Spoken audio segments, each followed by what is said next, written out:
Ladies and gentlemen, welcome to the Tim Dillon Show. It's migrant crisis here in New York City.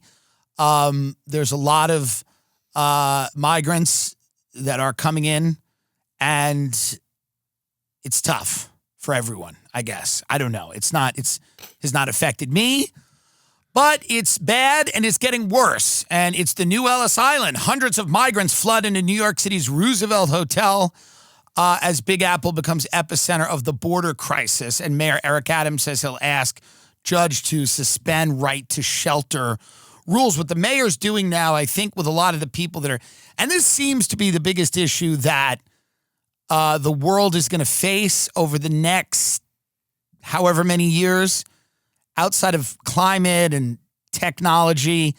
The biggest issue seems to be mass migration of people from countries that are unstable to countries that are also unstable, like ours. They're going to come from a degree of instability to a more polished degree of instability. But this is going to be the biggest issue. It's the reason for Brexit. It's the reason probably for a lot of the political upheaval you see throughout Europe. This has been the issue that everybody's talking about. It's how many immigrants, migrants, refugees, whatever the term is, can a society absorb before the society kind of buckles and starts to break down. And it's tough for New York because everybody in New York is predominantly pretty progressive and they all want to do the right thing. But this is, people don't like it. They don't like it. It becomes a burden. And then you have like the whispers happening from all the good people that want to do the right thing. But they start whispering about their block. Our block has gotten. These are not people that would vote for Trump. These are not people that are watching Fox News. It's New York, and they live on the Upper West Side of Manhattan. But they put migrants in hotels. They put some of them, some of these new condos that people spend a lot of money on. A part of the building is being utilized for either low-income housing or to kind of house migrants that are coming in. And then people, and you talk to real estate agents, you go, that building looks cool. And they go, oh, no. They go, not that building. They go, they have low-income housing. They take the same elevator. So there's a lot of whispering going on in those areas in New York where people are pretty upset that their neighborhoods are seemingly being overrun with people they don't recognize. That's becoming, now they would never say that publicly, and they take great pains to avoid that, characterization of it. They won't say that quite. They'll be like, well, it's a lot of people and, they need help, but it doesn't make sense. And, and so Eric Adams, the mayor, is gotten hit on this. They're putting them in hotels. They have them in the Roosevelt Hotel. So now he's going to axe the right to shelter mandate. He's going to go, nope, we do not have to provide housing to people that need it. Because New York has a mandate where it's like, if you ask for a bed, we got to find you a bed. If you ask for housing, we got to give you housing. New York City, 11,000 asylum seekers went to Miami. 15,000 went to L.A. No one even noticed. 15,000 went to Houston. And then 41,000 came to New York City. And so now I think Eric Adams, the rule is now he's cut it down to like 60 days. I think it's 30 or 60 days in the shelter. Mm-hmm. So you get here, you have nothing, nobody. You're coming from a country that's in turmoil, and you have 60 days to figure New York out. 60 days. See, this is why, you lose faith very quickly in the people running things because at every moment they make the worst decisions. Like, for example, you might be against New York City taking on migrants, but here's what you really should be against. Taking them on for 60 days and then throwing them in the street. There couldn't be a worse policy than taking people for 60 days and then telling them that hopefully they've figured it out. Well, you've had 60 days. Have you learned the language? Do you have a job? Do you have a down payment saved? Can you work? They're not even going to get a work permit in 60 days. They're set up for failure. They're set up to go into, to be homeless or to do some type of crime to just survive. So it's weird. And there's a backlash because people are like, listen, man, this is going to make it worse. The Roosevelt Hotel, the Paul Hotel, and the Paramount Hotel are among the hotels designated for housing migrants in Manhattan. There's long lines of migrants, mostly men from Africa, are now often seen outside the storied locations. And this is what people are not digging. They don't dig a bunch of people in their community that are on the street, long lines. People start to notice. They go, what's going on? It's starting to look a little third world. But they whisper that. They don't say it loudly. They go, I try to understand, these poor people. And I feel sorry for them. There's lots of restaurants in Manhattan right now where there's a white woman with a glass of wine going, I feel this is horrible what's happening to these people, but I just don't know what good it is having them stand outside of this hotel up my block. I don't know. How does it help them? And of course, there are the people that are being very vocal about this. There are protesters who are surrounding the Roosevelt Hotel where Eric Adams is housing hundreds of migrants and then screaming, send them back, this is unnecessary, I think. I don't know if this helps, but there are people screaming, send them back. Let's see this clip. Yes. It's not a lot of people.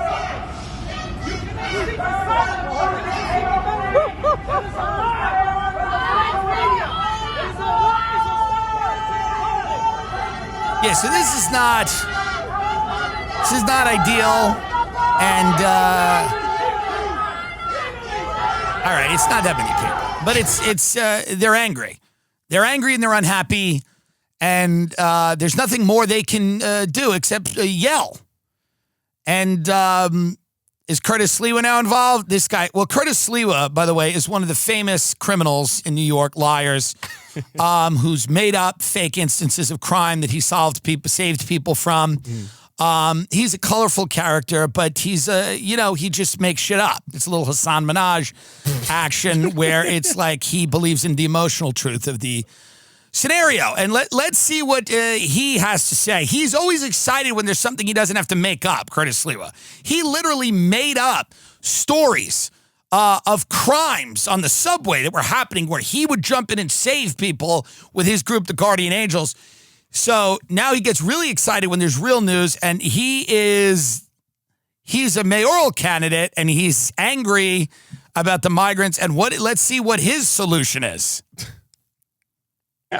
We will make them pay for what they have done to our city, our state, and our country. America first. Let's scream it. Come on, no migrants. There we go. No migrants! No tax! No migrants! No tax! No migrants. No tax. No migrants! No tax! That's like an old hippie holding that. It's so funny. You see, there's an old hippie holding the no mic. The greatest thing you've seen over the last, let's say 4 years has been hippies becoming diehard Republicans, old, Ben and Jerry style protesting the Vietnam War hippies are now at these marches with the America First people. Certainly, it's a long line. Many of those hippies who lived to this point have now gone right wing. I don't know what this does. I don't think this helps anybody screaming, send them back, and no migrants. These people have nothing, And one of the reasons they have nothing is that we went around the world destabilizing a lot of their countries. We went around pursuing this crazy policy of like regime change in Libya, in Syria, all these places that have sent boatloads of people into Europe. This is not news to anyone. That doesn't mean that we can take in the entire world, but the complexity of that seems to be lost on these people that are in the street with signs, as it usually is. And the migrants, what's funny is the migrants are actually the ones that are in the hotels. There was an article, I think it was in the Post, and they're talking about how unhappy they are with the food. They like everything else, but they're basically like, hey, like this one woman goes, we came here, she's a Russian. She goes, we came here to avoid mobilization for the war, said Lila Uzmanov, who fled Russia with her husband. And she goes, we have 3 kids, 16, 10, and 3. We don't want to fight against our own Ukrainians or Russians, same people. She goes, we're grateful to the U.S. government, but complained that the food the city was providing at the swanky hotel turned shelter was less than nutritious. My husband and I have high blood sugar, and the food isn't very good for us. Our kids don't want to eat it. She also added, come here in the evening and you will see a giant pile of wasted food they're throwing out. 90% of the food here isn't eaten. Well, welcome to America. Welcome. This is, you're going to get poisoned. They're going to get, another guy goes, we've been here 3 months. It's only temporary until I can get a work permit and find some work. All I want to do is start working and build a life. He said of the shelter, this is a huge help. It's clean, it's safe, but then he goes on as well to complain about the food. He goes, they're good with the kids, they're very attentive, but he goes, listen, we can't eat the food here. He goes, it's not good. It's not good for our kids. He goes, we don't have a kitchen. The food isn't good for the kids. We would rather make our own food. So everybody, all of these migrants, by the way, these are the most desperate people on the planet at the moment. They have nothing. They have nothing. And their main problem is American cuisine. That's how bad the food is in this country. That's how absolutely terrible the food is in this country. They would rather starve or go hungry than eat the food. And God only knows what we're providing them, by the way. God only knows what they're getting. We're probably giving them Pop-Tarts and fucking chicken nuggets. They are getting what we feed our children. I mean, it's not something that we don't feed our own kids, but they're so horrified, which is, again, it's like, this should wake Americans up. Like, Americans should get woken up by this. They should go, the most desperate people in the world refuse to eat our food. They can't eat the food. They go, this is poison. They go, how is everyone eating this? This is actually poison. And Americans have been so desensitized, and a lot of people have just given up. And when you have a family, you got to feed them, and you got to go to grocery stores, and you got to buy this shit, whatever Tyson fucking churns out, or whatever Dole, or whatever these companies are doing, you got to buy it. But it's so hilarious to me that people that are here for like 5 minutes eat it and they spit it out. They go, no, this is poison. We can't give this to our children. This is crazy. And, this is like when we dropped those care packages on Afghanistan while we were blowing them up. And we dropped Fun Dip and Pop-Tarts on Afghans, and we were like, go for it. Don't worry about the war. We got you covered. Here we go. And we're just bombing them with Reese's peanut butter cups. And all of those people were just entirely like, what the fuck is it? If you give our food to anyone else, no matter how bad their lot in life is, if you give our food to anyone, they're stunned. They're shocked by it. They can't even believe it. If you bring people over here, and these people aren't from Europe, it's not like they were living in France. They're not wealthy. There's people that lived in an Italian villa. These are people that were ran out of their country by a flood or a crazy government, and they're still going, what the fuck are you giving our children to eat? They care more than people that live in this country about the food. They care more. On Sunday, the Post reported that at least 41 migrants have been arrested on charges including domestic violence at the Roosevelt Hotel shelter. on East 45th. This is the food. This is what happens with the food. Well, this isn't good. It's not good when people start beating each other up. You just got here. You got to wait a little bit to start hitting your wife. You have to wait. You can't just go right into hitting your wife. It's not going to work. It's a bad situation. They've known about how bad this is for a while. And they don't really report on it. Now it's gotten so bad that the dam is about to break. So like every newspaper in New York City is going, what do we do? Let's talk about how long they're giving them now. I mean, look at this. This is great. Somebody defended the meals, saying the migrants were well fed. We give them really good food here. Vegetables, nutritious stuff. These people don't know what good food is. We give them great food here. We give them vegetables. It's nutritious. I'm telling you, if you saw what we're feeding these people, I don't know what it is, but it should be a wake-up call for everybody in this country with a family who's feeding their children, how bad things are getting out there. How bad it is with the food that people that were literally being beaten in other countries are commenting. Now, none of these people have work permits. None of them can work.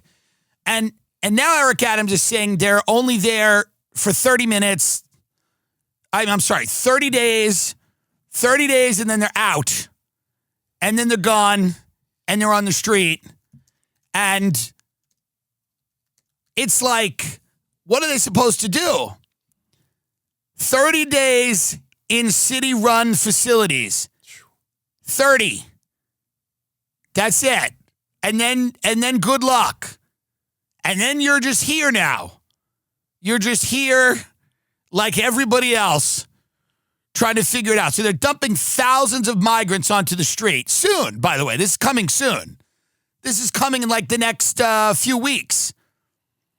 The mayor called the move another step in our effort to help asylum seekers take the next step in their journeys. What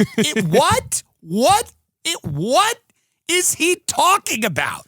The next step in their journey? I mean, is this like a self-help book?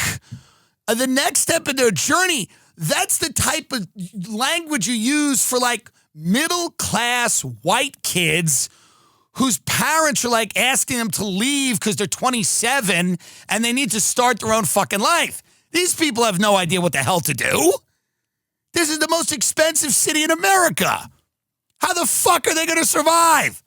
They have to take the next step in their journey and really start to listen to themselves and self-actualize and basically figure out what they want to do and who are you on the inside. I mean, this is not the language you use for people that are at the lowest point in their life that have nothing.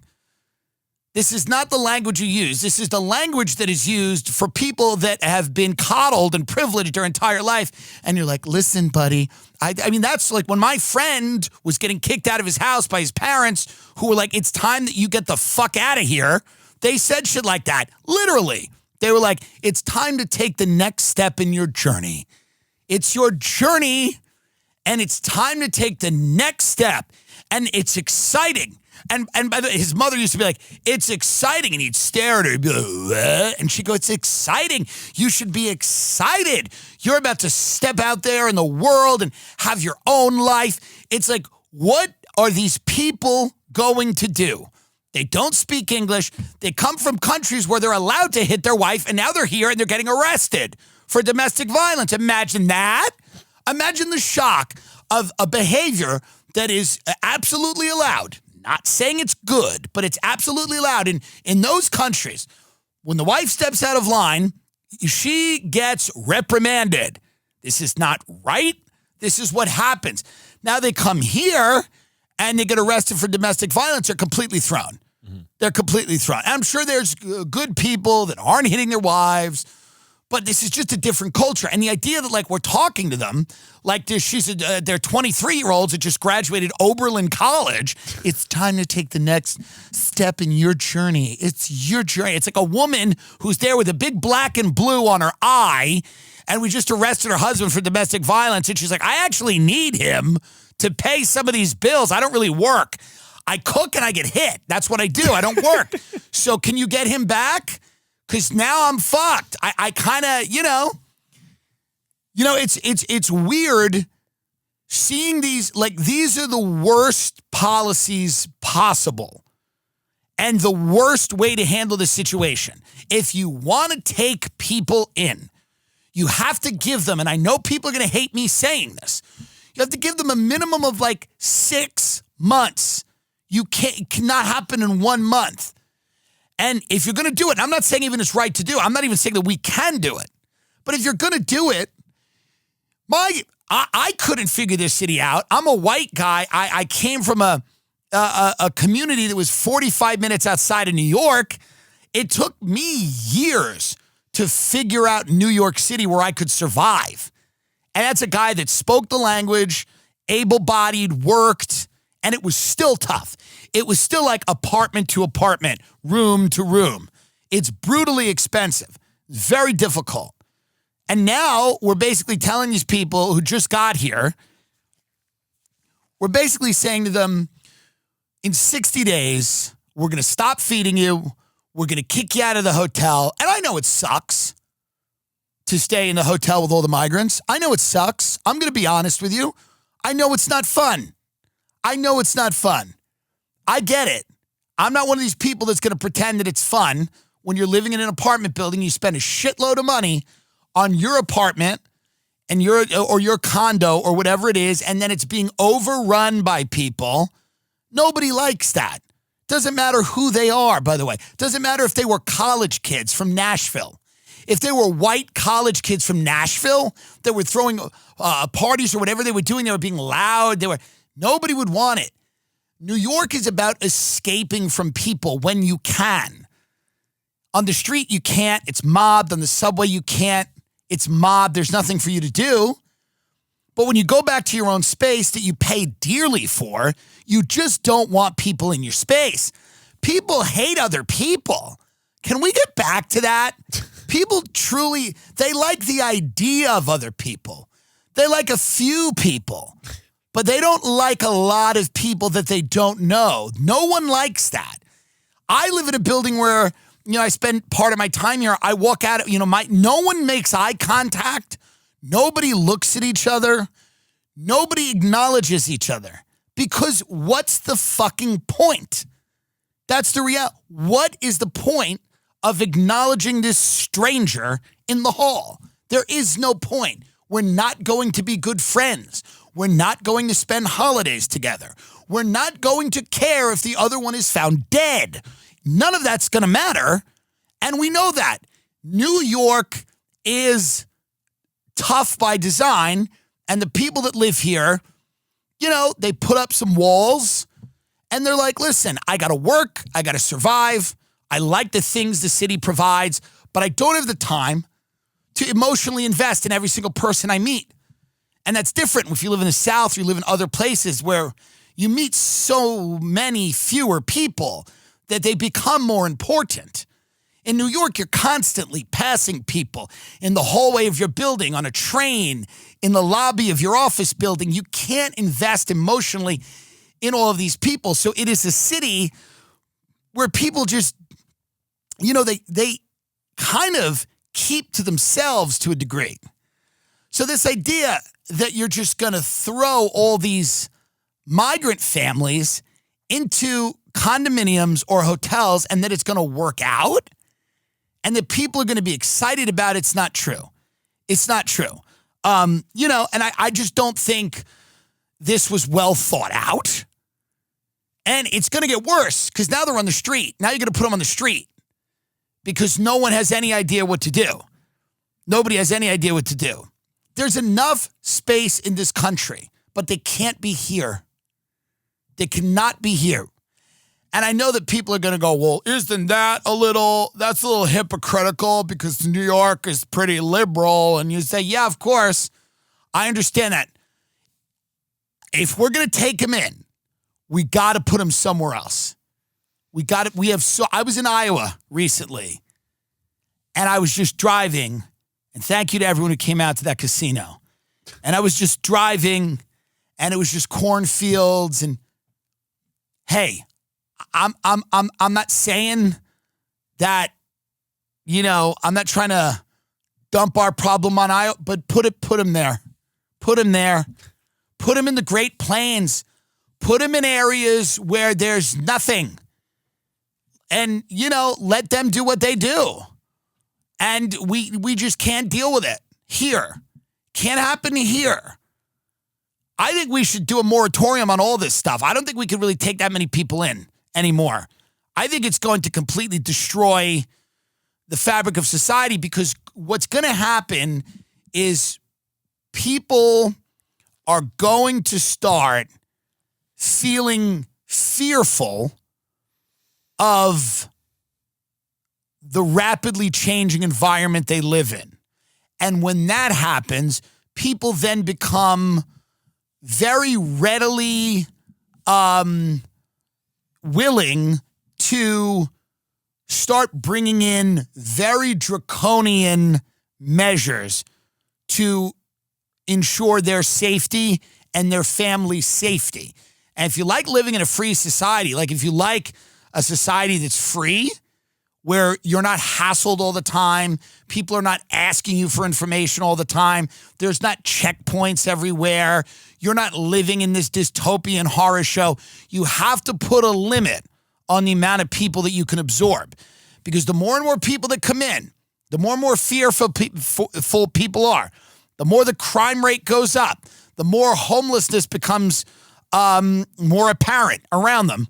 People are going to say, let's do it. I'm for it. Let's get the checkpoints. Let's start asking people for their papers. Let's start doing all this stuff. We got to figure out who's who, and it's more and more security measures that will be instituted. And there's nothing you could do. There's nothing really to do other than that if you're going to let everybody in. If you're going to let everybody in, you're going to have more cops, more security, and it's going to feel a lot less free, which is not good. Maybe they'll leave once they realize the food is not changing, and the corporations that own the companies that make the food will not be changing. So maybe after a few months in New York City schools, when their kids are 300 pounds and they come back and they say, actually, I'm non-binary now, maybe they'll go, we got to go home. Maybe that's why it's actually good the country's in the state it's in. Maybe you shouldn't change the schools.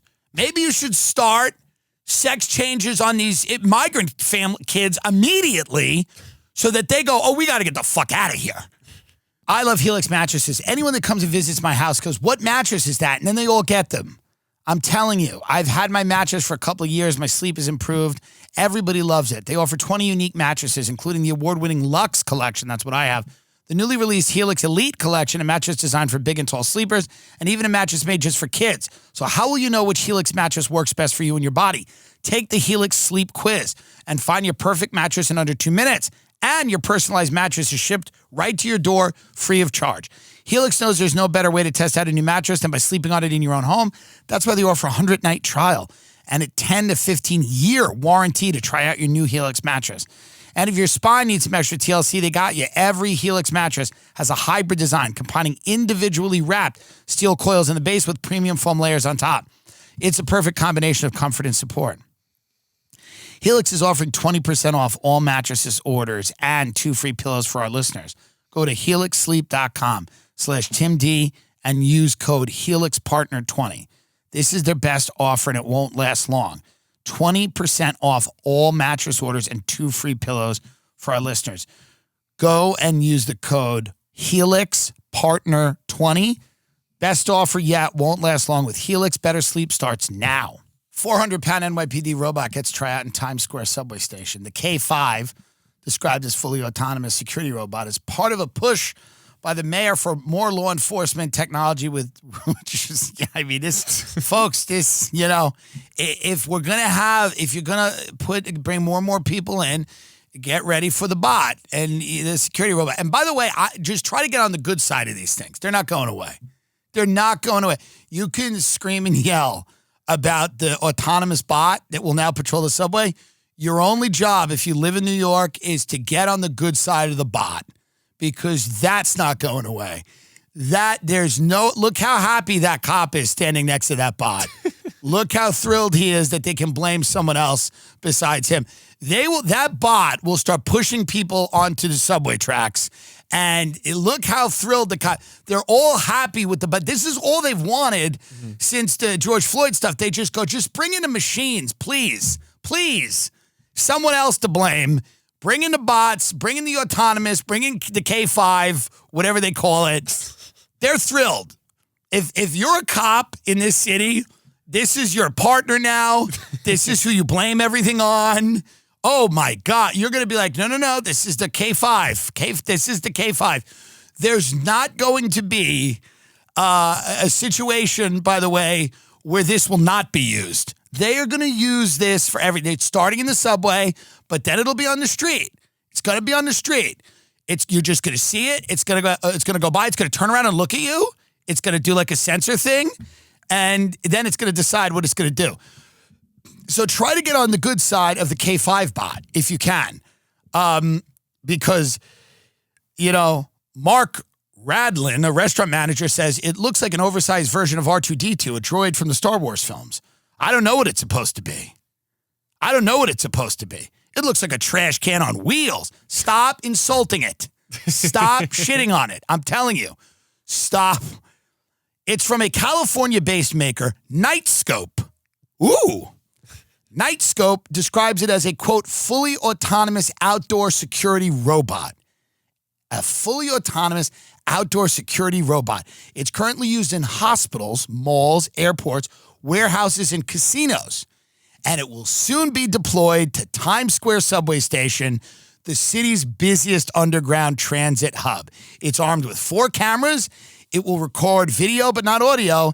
It will employ facial recognition so they're going to be able to identify you immediately. And it's about the cost of leasing it averages out to about $9 per hour. Nice and cheap.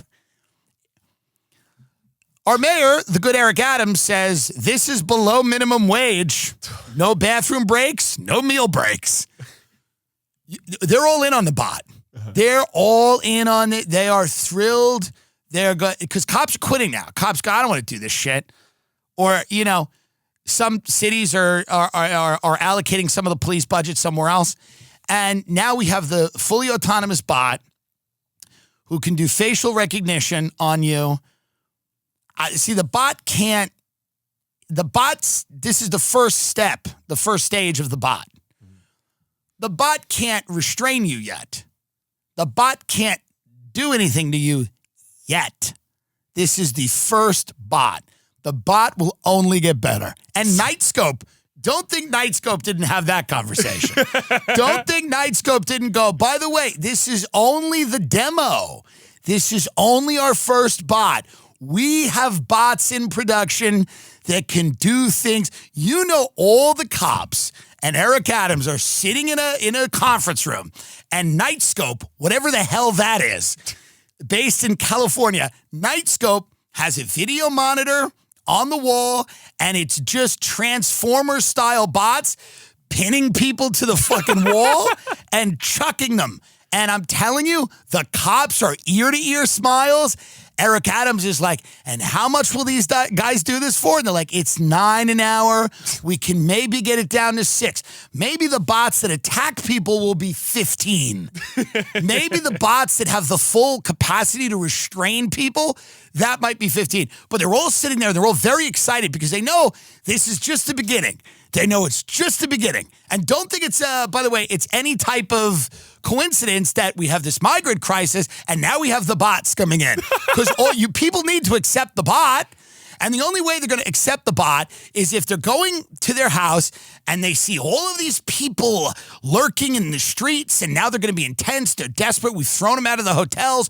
They don't know what to do. They're desperate. They're hungry.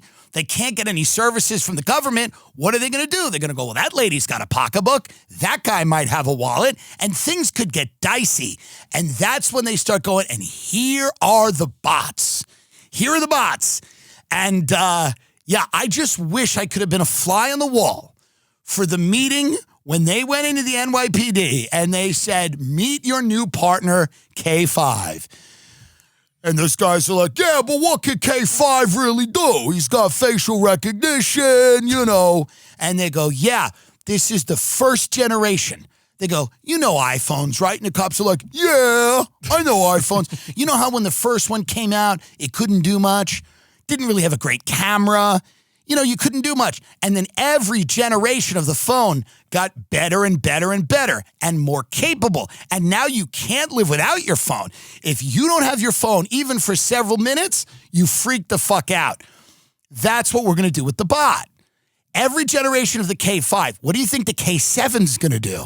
If the K5 can identify you on the street and can use facial recognition to know who you are, what do you think the K7? What about the K9? The K9 should be one that looks like a dog for fun. Yeah. What do you think the K9 is going to do? The K10?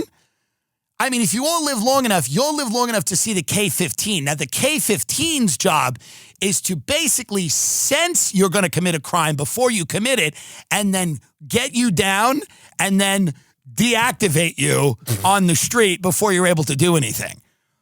It's terrifying. But you got to embrace it. So get on the good side because it's not going away. Get on the good side of the K5, however you're going to do it. Pet it, rub it.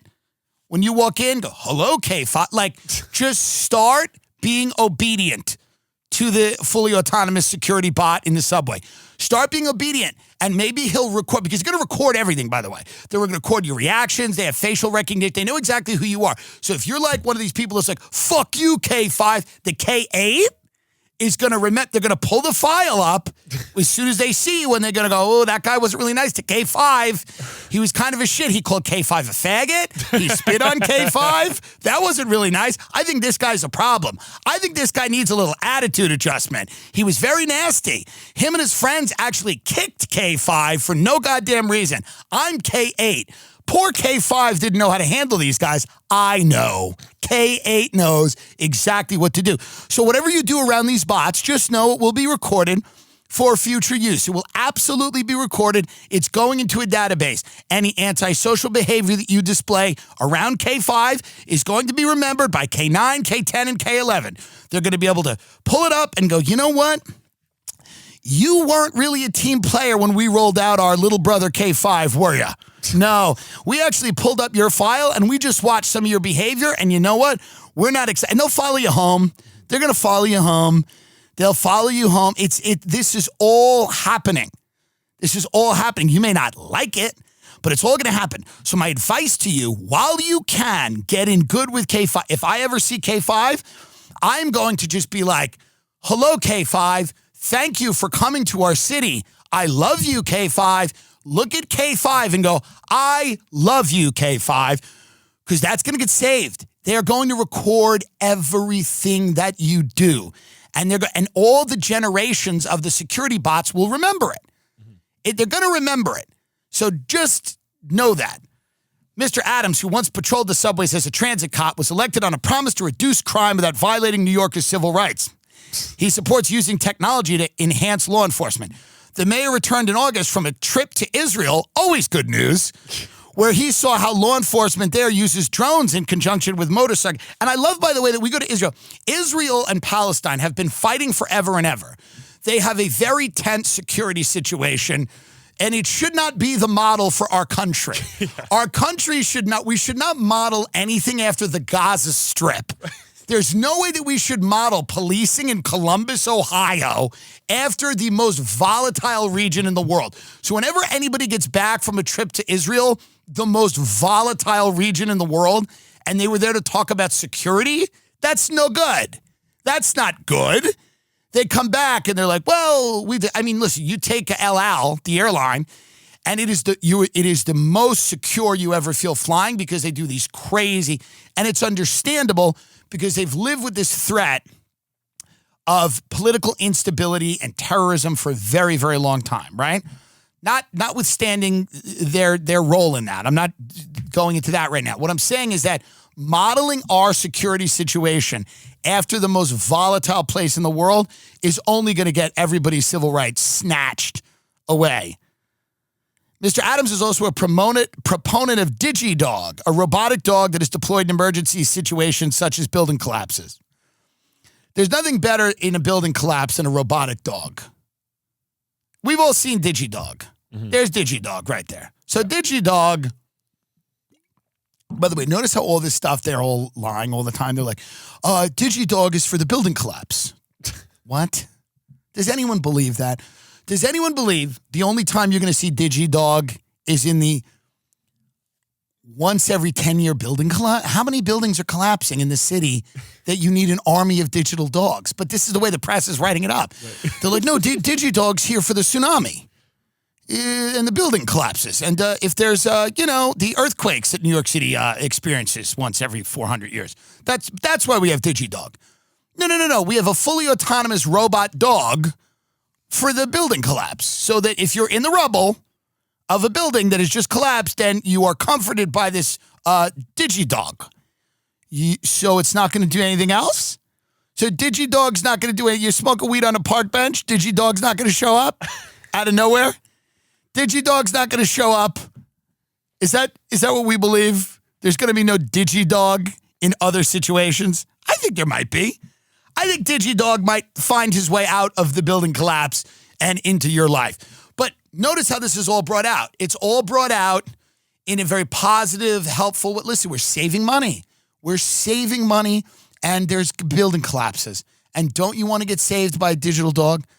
Watch this article. New York City officials unveiled 3 new high policing devices Tuesday, including a robotic dog that critics called creepy when it was first debuted 2.5 years ago. The new devices, which also include a GPS tracker for stolen cars and a cone-shaped security robot, will be rolled out in a manner that is transparent, consistent, and always done in close collaboration with the people we serve. Digidog is out of the pound, said Eric Adams, a Democrat. Thank God this is what happens when the mayor's on coke, and you could just hand the mayor an 8-ball and go, sit down. We got a lot of cool stuff we're about to show you. He's sitting there, he's like, fuck. Digidog is now part of the toolkit that we are using. By the way, is there anything worse than that? By the way, all you need is to not let criminals out of jail. You need bail laws that actually make sense. You need areas to be adequately policed. You need cops to be adequately trained. We've all decided we can't do any of that. Bring on K5 and Digidog, by the way, because we've decided we can't do it. We can't train police. We can't tell them to just not shoot innocent black people in the face. We can't figure out a way to give criminals the appropriate amount of bail. None of this can be done. It can't be done. We've given up. It's not going to work. Human beings have failed. It's not going to happen. What's going to happen is we're going to bring on robots and digital dogs, and that's going to be the way we're going to do it. A few loud people were opposed to it, and we took a step back, the mayor said. This is not how I operate. I operate on looking at what's best for the city. Adams said that the remote-controlled 70-pound Digidog will be deployed in risky situations like hostage standoffs starting this summer. If you have a barricaded suspect, if you have someone that's inside a building that is armed, instead of sending police there, you're going to send Digidog.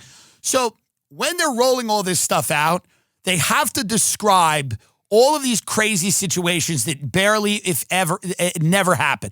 It's like when we had the ticking time bomb scenario when we were just torturing people randomly in underground prisons, and we were going, yeah, but the ticking time bomb. And then they made the Sum of All Fears, that dumb movie. We're gonna nuke the baseball game.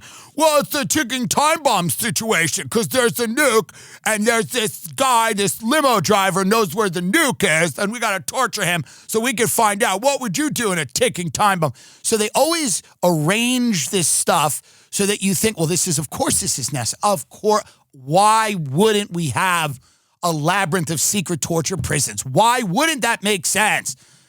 It's a ticking time bomb scenario. Would you use? And I remember when I was growing up, like people were running for president, they would ask John Kerry, they'd be like, wouldn't you use torture if there was a ticking time bomb scenario?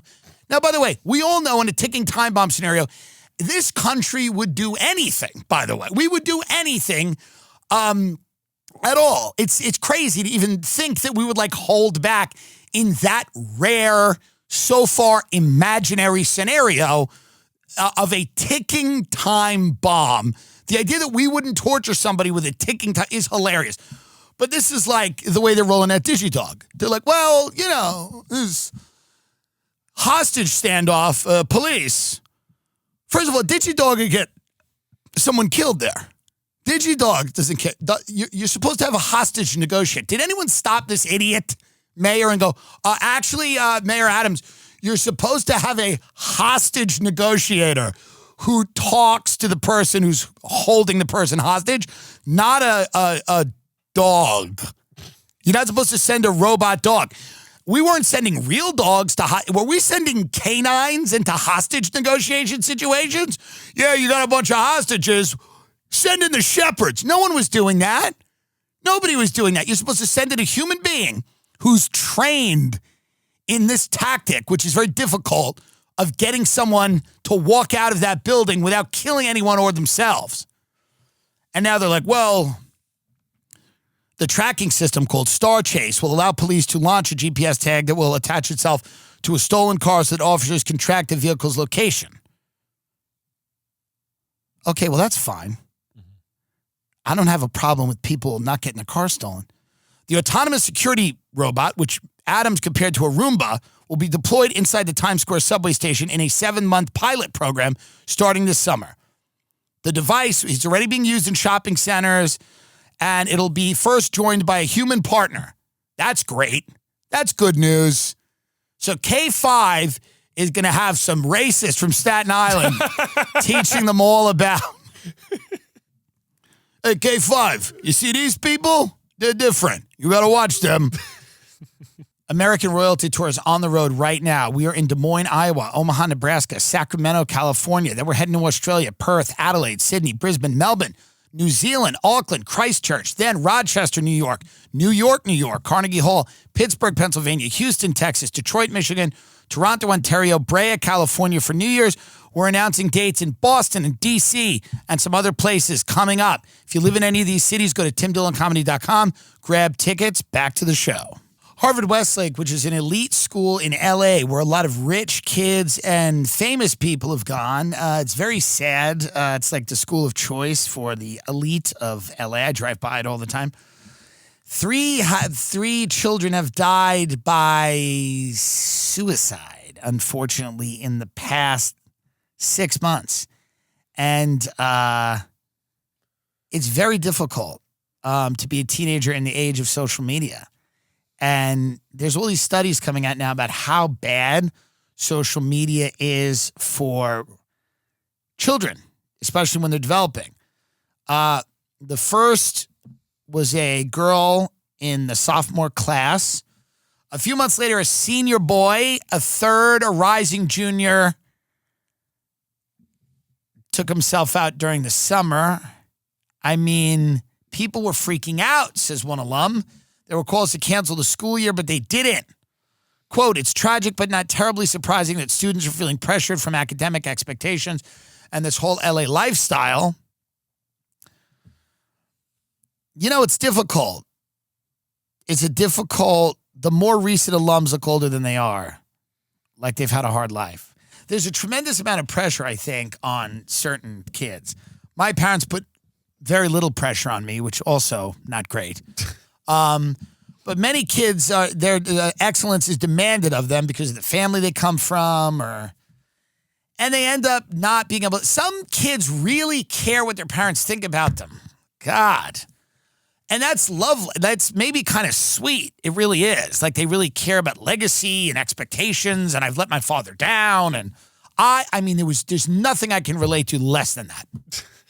There is not anything I can relate to less than that thing of like letting my parents, I never cared. I was always like, I'm doing my own thing, and win or lose, it is what it is. It's my life completely. I'm not upholding any, but there are kids out there that live in the shadow of their parents and they can't handle it. And a lot of them probably go to that school.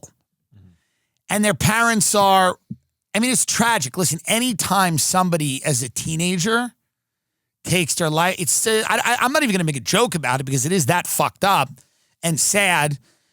And the parents are probably going through hell. And probably a lot of them are going, we put too much pressure on the students. And listen, if you are rich, it doesn't necessarily mean you are happy. And if your parents are rich, it doesn't necessarily mean your home life is good. In fact, really the happiest people I know were always middle-class people that weren't broke, but also weren't loaded. That way life had consequences, it had meaning, their decisions meant something, but they weren't desperate. But they didn't have an endless supply of money. They didn't have a legacy name to uphold.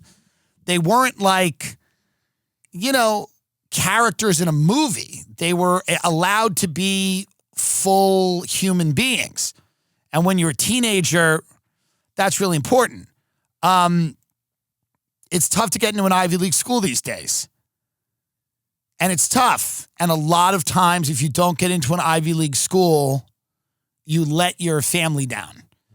And they're upset, and maybe they're not even outwardly upset. It's just kind of like a disappointment. My friend who's a rich kid said the thing about those families is there's not a lot of raw emotion that comes out. A lot of it is kind of this passive-aggressive, quiet disappointment that eats at you even more than if someone was like, what the fuck is wrong with you? They just don't do that. A lot of these people are not built to have that type of emotional release. So they just hold everything in. And again, I don't know why these three kids did this. I'm only extrapolating. This is LA Mag. They're extrapolating too. I know the community of Harvard Westlake is struggling to find a reason, said Richard Lieberman, the lead suicide prevention expert for the public school system in LA. And that is the struggle of survivors. But no one person and no one thing is ever to blame for suicide. Perhaps, but maybe there is. I don't know. It's very difficult. I think in the next few years, if as a country, we're going to have to cut out some of the social media, man, for children. It's going to get really bad. And I think if you don't do that and you don't start taking control over what your kids watch, they're going to end up in this position where, they're incredibly depressed, they're incredibly anxious. And there's two things you could do with your kids. You got to either kind of pull them off this stuff or you got to make them really hot, really cool. Truly. If you're going to let them, you know what? You got to make them really hot and really cool. You got to make them into a fucking product.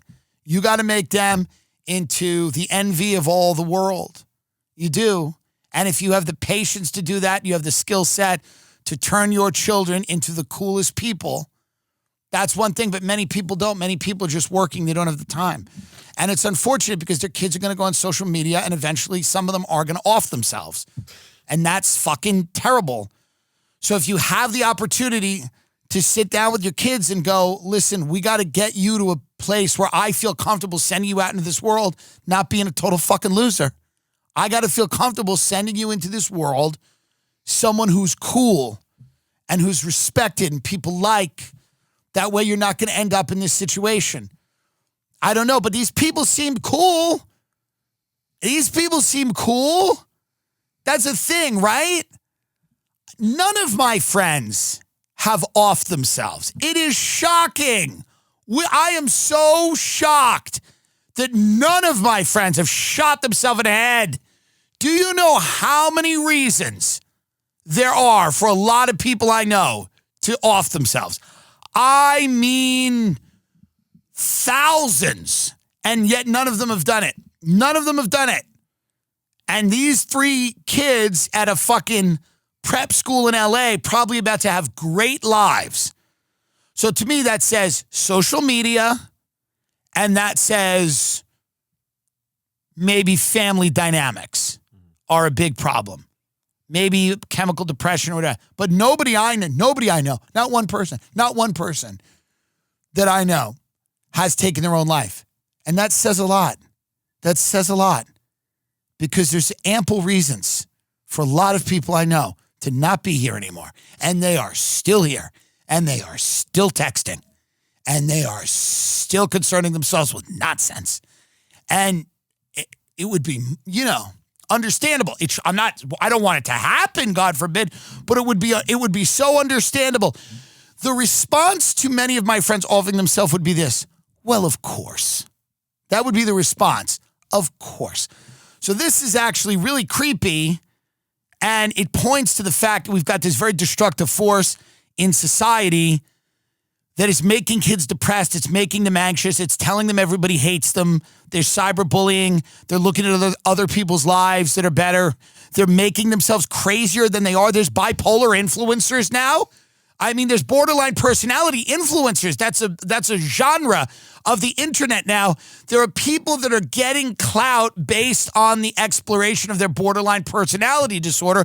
And then there's people that don't have borderline personality disorder convincing themselves that they do. I know a guy on Instagram. He's an eczema influencer. I kid you not. He's a hot guy.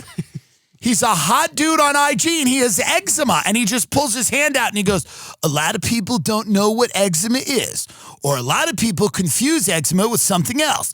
And a lot of people are just like, hey, man, why is your hand fucked up? It's like, dude, just put cream on it. The rest of you is fine. What is this? But it's his relatability to people because he's a hot guy, and he's going, what am I going to talk about? And, you can talk about fitness. Maybe you're brilliant, and you talk about politics or whatever. I don't know, but he's going, I guess I'll do eczema. So he's got his red hand up with his going like, yeah, people are calling me lizard hand, but like, here's what eczema is. And so all of these things, all of these people, when you're young, you're impressionable, you're looking at this, you're looking at the borderline personality influence, you may be convincing yourself that things are worse than they are. Especially if you're 15 years old. You may be on the internet going, maybe things are worse than they are. Maybe I have this. Maybe I have that. Maybe I'm all over the place. And your parents might need to just get involved and really shut it off. Kids should not have phones in school. Number one, they should go in yonder bags like comedy clubs. Kids should not be on their phones in school all day. That's fucking crazy. Kids should have social media limited big time. Parents should kind of get more involved as to what their kids are looking at online. And I'm not saying it's bad that people that have mental health struggles are sharing those struggles on the internet. I'm saying that when you take mental health and then you take the need for clout, social acceptance, all of these things, status, and you merge them, you can have a big problem. You want to belong? You join a community. Doesn't mean you should be in the community, but you're in it. You're 15. You're like, hey, man, I might be in this. This might be my bag. I might be with the borderline kids, borderline gang. That's maybe what's going on. We didn't know how fucked up we were when we were kids. That was good. We didn't know how fucked up we could have been diagnosed with a million things. We could have been diagnosed with a million things. We barely knew how fucked up we were. We didn't know.